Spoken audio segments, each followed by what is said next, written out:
In this video I am going to show you how to change your Reddit username on iPhone and iPad.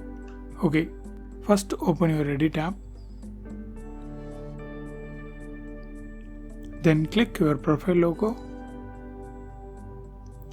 Now tap profile. Yeah, here you can see this option, but one condition.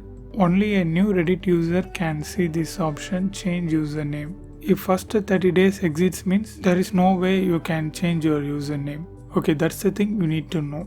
For me it's just 1 week, so I can see this option. If you newly opened the Reddit account means you can change that username. Just tap change username and just click here and remove that old username and just enter whatever you would like. Minimum it should be 3 characters.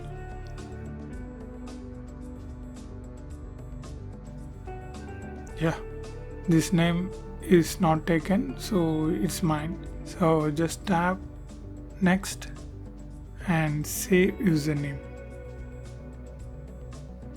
That's it. Now my Reddit account username was changed.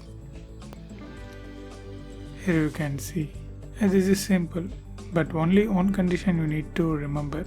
It's only applicable for new users. If 30 days exits means there is only one thing you can do. You just delete this Reddit account and create a new Reddit account using the same Gmail ID or email ID, anything. It's actually a 4-5 steps process. It's just simple. If you want to know how to do that means watch this video.